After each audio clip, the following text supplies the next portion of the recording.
نحمده ونصلی ونسلم علی رسولہ الکریم اما بعد۔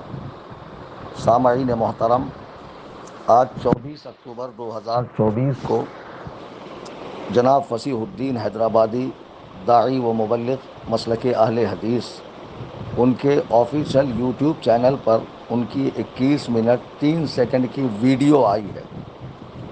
جیسے ہی وہ ویڈیو پر میری نظر پڑی، میں نے بالاستیعاب اس کو سنا اور میں نے کہا اس کا فوری جواب ریکارڈ کر کے میں اپنے آفیشیل واٹس ایپ چینل سنی جمعیت الاحناف میں ڈال دوں، اور اس میں جو یوٹیوبرز ہیں یا انسٹاگرام وغیرہ چلانے والے حضرات ہیں، ان کو میری اجازت ہے کہ اسے ویڈیو کی شکل دے کر اپنے اپنے چینل پہ اپلوڈ کر سکتے ہیں۔ خیر، گزشتہ مرتبہ وہ قرآن کریم ہاتھ میں لیے ہوئے تھے، اب قرآن کے بعد باری آتی ہے حدیث کی، تو وہ ڈائریکٹ حدیث کو چھوڑ کر، فقہ کو چھوڑ کر، علم تصوف کی کتاب غنیۃ الطالبین حضرت شیخ عبد القادر جیلانی رحمۃ اللہ علیہ کی، اسے ہاتھ میں لیے ہوئے تھے۔ اور اس میں انہوں نے کہا کہ میں جب آپ نے 17 تاریخ کو آڈیو ڈالی 2 منٹ کی اور چیلنج مناظرہ کیا، تو میں گیا تھا پولیس پرمیشن کے لیے، مجھے پرمیشن نہیں ملی، تو بہرحال وہ نہیں ہو پایا۔ تو ساتھ میں انہوں نے یہ بھی قبول کیا، ان کی اس ویڈیو کو آپ بغور دیکھیے گا کہ وہ بات جو کہی جا رہی تھی کہ ان کی جماعت کے ایک لڑکے نے، جس کی عمر انہوں نے بتائی کہ 18 سال ہے، اس نے حضرت شیخ عبد القادر جیلانی رضی اللہ تعالی عنہ کو کے حوالے سے یہ کہا کہ اگر وہ بھی مجھ سے بحث کریں گے تو ان کا پیشاب نکل جائے گا۔ مجھے وہاں کے احباب نے یہ بات بتائی، میرا بہت دل دکھا۔ پھر یہ بتا رہے ہیں کہ اس نے معافی مانگی اپنے ماموں کے ساتھ آ کر، ان کے مرکز میں بھی اور بھی کہیں پر، بہرحال تو اس کے معافی کی اطلاع مجھے نہیں پہنچی۔ لیکن یہ تو کنفرم ہو گیا اور دنیا نے دیکھ لیا کہ جو آپ کی جماعت سے جڑتا ہے وہ اتنا جری بے باک ہوتا ہے کہ اکابر اولیاء اللہ کو خاطر میں نہیں لاتا، بات کرنے کی اسے تمیز نہیں ہوتی ہے کہ کس کا کیا مقام و مرتبہ ہے۔ بہرحال انہوں نے اس میں قبول کر لیا کہ وہ لڑکے نے یہ بات کہی تھی، اور ماحول میں بہت تناؤ پیدا ہو گیا تھا۔ بعد میں اس نے معافی وغیرہ مانگی۔ اب اس کے بعد انہوں نے، میں نے جو آڈیو ڈالی ہے 11 منٹ کچھ سیکنڈ کی اپنے یوٹیوب چینل سنی جمعیت الاحناف پر، فصیح الدین صاحب، میں ویڈیو نہیں بناتا ہوں، حدیث پاک میں تصویر کشی کو ناجائز و حرام کہا گیا ہے، اور میری کچھ ویڈیوز جو یوٹیوب پہ ملتی ہے پاکستان کی، یا شاید میرے خیال سے کہیں اور کنٹری کی بھی ہوں گی، یا ہندوستان کی، وہ میری مرضی سے نہیں لی گئی ہے، میں اس کے ناجائز و حرام ہونے کا قول کرتا ہوں۔ ہاں، جب مناظرے کا مسئلہ ہو اور فریق مخالف بغیر اس کے راضی نہ ہو تو وہاں ہمارے یہاں رخصت ہے، یعنی اس موقع پر ہم لوگ ویڈیو بنا لیتے ہیں۔ یہی وجہ ہے کہ جب آپ نے میرے چینل کو وزٹ کیا تو میرے چینل کو چلتے ہوئے لگ بھگ 4 سال ہو گئے، آپ کو میرے چینل پر میری ایک بھی ویڈیو، تصویر وغیرہ قطعاً نہیں ملے گی۔ ثم الحمدللہ میں اس کی پابندی کرتا ہوں، لیکن مناظرے میں آپ کی لگائی شرط کے مطابق انشاءاللہ اس کا اہتمام کیا جائے گا اور لائیو بھی کیا جائے گا، تاکہ لوگ احقاق حق و ابطال باطل کے حسین منظر کو ماتھے کی آنکھوں سے دیکھیں۔ اب اس کے بعد انہوں نے بتایا کہ پہلے یہ بھی بریلوی تھے اور ان کے نانا بھی مشرک تھے، چونکہ ان کے یہاں قبر کا طواف کرنے والا، اسے ہاتھ لگانے والا، چومنے والا وغیرہ وغیرہ مشرک کی کیٹیگری میں آتے ہیں، تو ان کے نانا بھی مشرک تھے اور ان کے ابا بھی مشرک رہے ہوں گے۔ پھر ان کو جو ہے جماعت اہل حدیث میں آنے کی توفیق ہوئی اور یہ اہل حدیث میں آئے۔ تو اب یہ جو دوران گفتگو انہوں نے کہا حضرت شیخ عبد القادر جیلانی علیہ الرحمۃ والرضوان کی کتاب ہاتھ میں لے کر کہ دیکھیے یہ ان کا عقیدہ ہے اور یہ آپ کا عقیدہ ہے۔ پہلی بات میں کلیئر کروں کہ وہ لڑکے نے جو کہا تھا کہ حضور غوث پاک رضی اللہ تعالیٰ عنہ پیشاب کر دیں گے، آپ نے کہا اس نے معافی مانگی، وہ ٹاپک کلوز ہو گیا۔ میں حیدرآباد سے آ گیا، میرے آنے کے بعد آپ نے مجھے چیلنج مناظرہ کیا اور کہا کہ میں ثابت کروں گا کہ آپ شرک و بدعات میں مبتلا ہے، کینسر سے زیادہ بھیانک بیماری کے اندر آپ مبتلا ہے۔ اور جب میں نے اپنی آڈیو میں پوچھا کہ آپ کی میری کوئی ملاقات ہی نہیں ہے تو آپ نے کب مجھے فعل شرک کرتے یا فعل بدعت کرتے پایا؟ تو موصوف کا تگڑا قیاس دیکھیے، تگڑا قیاس، حدیث و قرآن کو چھوڑ کر یہ مہارتی صاحب فرماتے ہیں کہ آپ کے چینل پہ 2-3 آڈیوز دیکھ کر میں نے یہ اندازہ لگا لیا، آپ کے نزدیک یہ چیز مسموع بالشہادہ ہے۔ یہ تو جب آپ مناظرے میں آئیں گے پھر میں آپ سے پوچھوں گا کہ آپ نے شیخ عبد القادر جیلانی کی کتاب کیوں اٹھائی؟ آپ اہل الحدیث ہیں، اہل حدیث کے 2 اصول فرمان خدا فرمان رسول، اطیع اللہ اطیع الرسول، قرآن اور حدیث آپ کے نزدیک حجت ہے، اور ہم احناف بریلویوں کے نزدیک، سنیوں کے نزدیک ہمارے یہاں جو کتاب پڑھائی جاتی ہے فقہ میں نور الایضاح، اس میں صاف لکھا ہے ادلہ شرعیہ 4 ہیں، یعنی جن سے ہم دین کا مسئلہ لیتے ہیں: قرآن، حدیث، اجماع امت اور قیاس فقہا۔ تو میں ان 4 جگہوں سے دلیل دوں گا۔ چلیے، آپ کے ٹاپک کو میں نے ایکسیپٹ کیا، عقائد پر بات ہوگی۔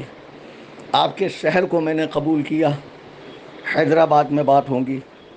آپ کو تیسری سہولت میں نے یہ دی کہ آپ کو ٹکٹ وغیرہ کا خرچ نہیں اٹھانا ہے، 10 لوگوں کا تو کیا میرے اکیلے کا بھی نہیں اٹھانا ہے، میں اپنے ذاتی خرچ سے آ جاؤں گا۔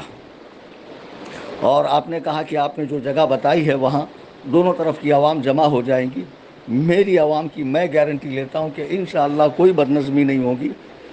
ہماری جانب سے جو مقرر کردہ لوگ ہیں وہی کمرے میں ہوں گے، آپ کو بحفاظت مناظرہ گاہ میں لایا جائے گا، ہمارے درمیان گفتگو ہوگی، جب حکم فیصلہ سنائیں گے اس کے بعد بحفاظت آپ کو آپ کے علاقے میں چھوڑ دیا جائے گا۔ اب اتنا کچھ کہنے کے بعد بھی اگر آپ اس جگہ پہ راضی نہ ہوں تو پھر تعجب ہے، حالانکہ آپ نے اسی 21 منٹ کی ویڈیو میں اخیر میں کہا ہے کہ چلیے میں اس جگہ کو قبول کر لیتا ہوں اگر اس کے علاوہ آپ کے پاس کوئی انتظام نہ ہو۔ اس جگہ کو چننے کا مقصد یہ تھا، مرکز اہل سنت ایرا کنٹا کہتے ہیں شاید، اولڈ سٹی حیدرآباد میں، جو شہباز دکن مفتی مجیب علی رضوی علیہ الرحمہ نے قائم فرمایا ہے، کہ وہاں ایک بہت بڑا ادارہ ہے اور وہاں تمام علوم و فنون کی کتابیں جو دوران بحث ہمیں لگیں گی بآسانی مل جائیں گی، اور میرا وہاں آنا جانا لگا رہتا ہے۔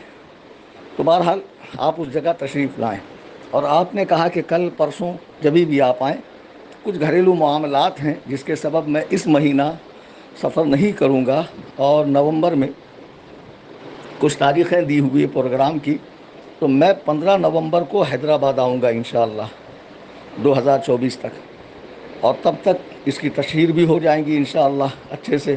آپ چینل کا تھمبنیل وغیرہ بنا کر ڈال دیجئے، لوگ ابھی سے انتظار میں رہیں گے۔ میں اہل سنت کے احباب سے گزارش کروں گا کہ سب اس کو لائیو سنیں، خود حیدرآباد میں رہنے والے اور مرکز اہل سنت کے قرب و جوار میں رہنے والے بھی اسے لائیو سنیں، مناظرہ گاہ میں نہ آئیں، ٹھیک ہے؟ اور اہل حدیث عوام کو آپ کنٹرول کیجئے۔ خیر، میں 15 کو آؤں گا۔ اگر 15 کی تاریخ آپ کو منظور نہ ہو، اس تاریخ میں آپ کہیں مصروف ہوں، تو پھر آپ ایک کام کیجئے کہ 25 نومبر کے بعد، نومبر کا پورا مہینہ، دسمبر کا پورا مہینہ، جنوری کا پورا مہینہ، فیب کا پورا مہینہ، اس میں سے جو آپ کی سہولت ہو آپ بتائیے کہ کلیم حنفی میں آپ سے اس تاریخ میں مناظرے کو ریڈی ہوں۔ انشاءاللہ یہ عاجز، یہ فقیر، یہ حقر اپنے ذاتی کرائے سے حیدرآباد پہنچے گا۔ مرکز اہل سنت میں آپ 10 احباب کے ساتھ آئیں، اور مناظرے کا ٹاپک عقیدہ ہی ہے۔ مجھے بڑا افسوس ہو رہا ہے، ابھی آمنا سامنا ہوا نہیں، شرائط مناظرہ طے نہیں ہوئی، آپ ابھی سے دلیل دینے لگے۔ آپ سوچ رہے ہیں کہ شیخ عبد القادر جیلانی رحمہ اللہ کی کتاب اگر میں دکھا دوں گا تو کلیم حنفی حیبت کھا جائے گا کہ استوا علی العرش کے حوالے سے ان کا عقیدہ یہ ہے اور آپ کا عقیدہ دوسرا ہے۔ ہنوز دلی دورست، مناظرے میں کتاب اللہ، حدیث رسول اللہ، اس کے بعد آثار صحابہ، اور اس کے بعد ہمارے نزدیک جو چیز حجت ہے وہ آپ پیش کریں گے۔ اور غنیت الطالبین ان کی کتاب ہے یا نہیں ہے، آپ نے وحی الہی کی طرح اسے یہ کیوں سمجھ لیا کہ یہ انہی کی کتاب ہے؟ اس پر بھی بحث ہوگی، آپ ٹینشن مت لیجئے۔ اور عقیدہ استوا علی العرش پر آپ کے نزدیک قرآن کی دلیلیں کم پڑ گئی؟ کیا آپ نے قرآن کھول کر نہیں دکھایا کہ دیکھیے قرآن میں ایسا ہے اور آپ کا عقیدہ ایسا ہے؟ اور جو باتیں آپ نے میری طرف منسوب کی کہ قبر کا طواف کرنا، اسے ہاتھ لگانا، اسے چومنا، تو میں آپ کو بریلوی مسلک بتاؤں گا کیا ہے۔ دراصل کیا ہے کہ دکن میں اہل بدعات بہت زیادہ ہیں کہ جن کے رد کے لیے ہمیشہ میں آتا ہوں۔ فصیح الدین صاحب، آپ میرے چینل کو ٹھیک سے وزٹ کیجئے، اور میری ایک تقریر ہے بابا پارٹی کا آپریشن، اس کو سنیے. کیا کوئی غیر مقلد اور اہل حدیث عالم رد کرے گا بدعاتیوں کا جو میں نے کیا ہے؟ آئی سمجھ میں بات؟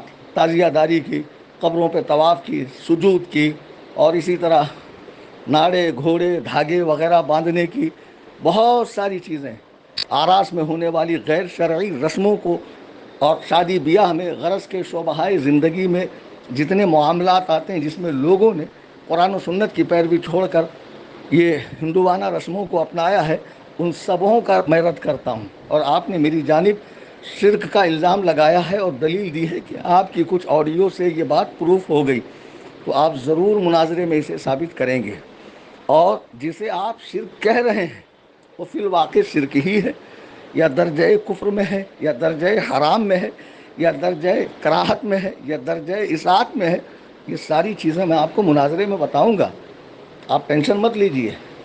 آپ کہہ رہے ہیں نا بہت سے بریلوی فضلاء سے آپ کی ملاقات ہوئی، کلیم حنفی سے نہیں ہوئی ہے.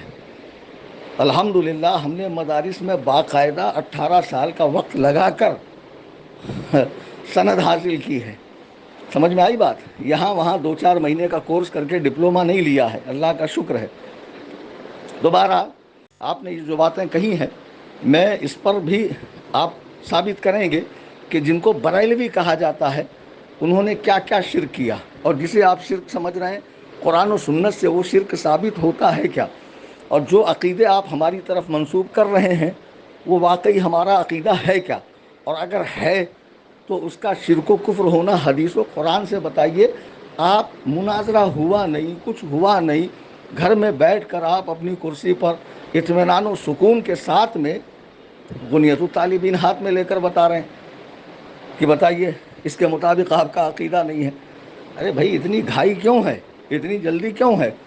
میں تو چاہ رہا ہوں کہ مناظرہ ہو اور بہت قاعدے سے ہو، اور دنیا دیکھے کہ جو کہتے ہیں کہ کلیم حنفی صرف ٹیلی فونک مناظرہ کرتا ہے، روبرو بیٹھنے کی اہلیت نہیں ہے، انشاءاللہ دنیا دیکھیں گی. تو بہرحال ٹاپک آپ کا کہ میں شرک و کفر میں مبتلا ہوں، وہ بحث تو چھوڑ دیجیے. آپ نے کہا اس نے معافی مانگی، آپ کے ذریعے مجھے اس کا علم ہوا، تو بہرحال وہ تو بحث ہی نہیں رہی. میں آیا تھا، میں نے رد کیا، میں چلا گیا، اس کے بعد میری کوئی آڈیو نہیں تھی. آپ نے مجھے چیلنج مناظرہ دیا، اور چیلنج مناظرہ کے اندر 5 منٹ کی کچھ ویڈیو کے اندر آپ نے میری جانب کینسر سے زیادہ موذی مرض شرک و بدعت میرے اندر آپ نے بتایا ہے.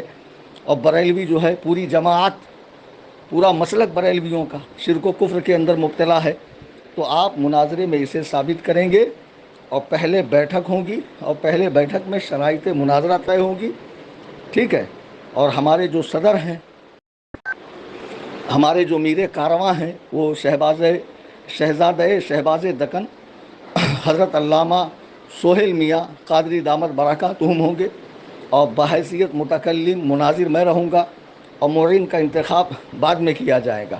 اور یقیناً اہل الحدیث کی جانب سے آپ ہی مناظر و متکلم رہیں گے. آپ اپنے ساتھ اپنے معین کو لائیے، 10 افراد میں جن کو لانا چاہیں لے کر آئیے، اور جو کتابیں آپ کو لگ رہی ہیں آپ اس کو لے کر آئیے. آپ کی قیام گاہ سے مناظرہ گاہ تک لانا، اور مناظرہ گاہ سے آپ کی قیام گاہ تک لے جانا، یہ ہمارے ذمہ ہے.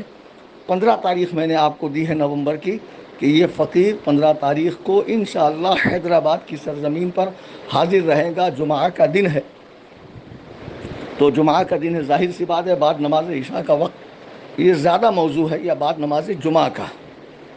تو انشاءاللہ میں حیدرآباد میں حاضر رہوں گا. اگر یہ تاریخ آپ کو منظور نہ ہو تو پھر 25 نومبر کے بعد جو تاریخ آپ دینا چاہیں دیں، انشاءاللہ یہ فقیر حاضر رہے گا.